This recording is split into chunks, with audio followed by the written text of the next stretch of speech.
বছরে 1000 টন হিরে তৈরি হয় শনিতে। নেপথ্যে বজ্রপাত, তেমনই সম্ভাবনা দেখাচ্ছে একদল বিজ্ঞানীর মডেল।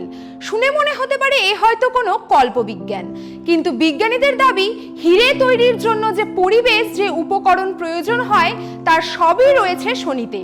সৌরজগতের বাকি গ্রহগুলির তুলনায় শনি যেন একটি দূরেরই, চাইলেও তাকে নিয়ে খুব বেশি গবেষণা করতে পারেননি বিজ্ঞানীরা। বিজ্ঞানীদের ধারণা শনির ভিতরে যে পরিবেশ, যে রাসায়নিক পরিবর্তন প্রতিনিয়ত হয়ে চলে, তাতে জল বা বরফ পরিবর্তনে হিরে তৈরি হয় সেই গ্রহে। সেই পরিমাণও নেহাত কম নয়, বছরে 1000 টন হিরেও তৈরি হয়ে থাকে এখানে।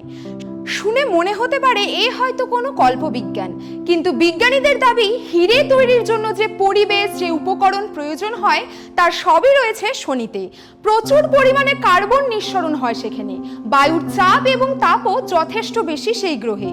এই আবহে সেখানে প্রতিদিন হিরে তৈরি হওয়ার বিষয়টি অস্বাভাবিক নয়, এমনটাই যুক্তি বিজ্ঞানীদের। তারা প্রাথমিক হিসাব করে জানিয়েছেন বছরে শনিতে 1000 টন হিরে তৈরি হওয়ার অস্বাভাবিক নয়। হয়তো প্রতি বছর সেই হিরে তৈরি হয়, তারপরে গ্রহের অতলে ডুবে যায়। বিজ্ঞানীদের একাংশের মতে শনির গভীরে যে পরিমাণ তাপ রয়েছে তাতে বহু হিরে গলে তরলে পরিণত হয়ে থাকতে পারে।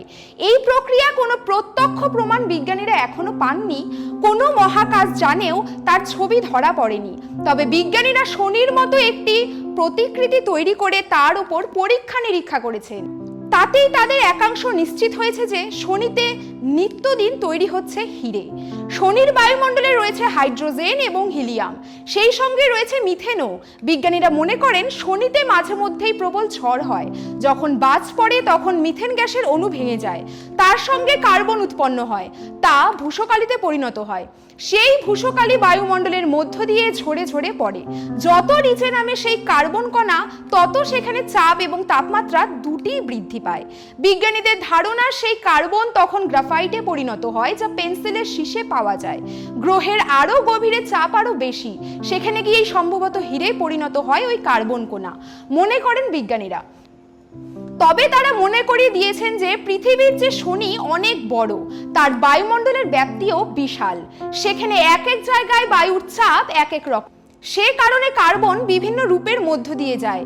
সেভাবেই একসময় সেই কার্বন হিরেতে পরিণত হয়।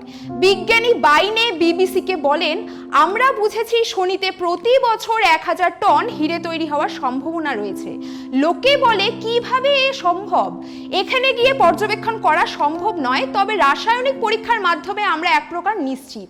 তবে বাইনে এও মনে করেছেন যে সেই হিরের রূপের বদলও ঘটে শনিতে, কারণ সেখানকার তাপ ও চাপ গবেষকদের মতে প্রায় 30,000 কিলোমিটারে ছড়ে পড়ে হিরের টুকরো।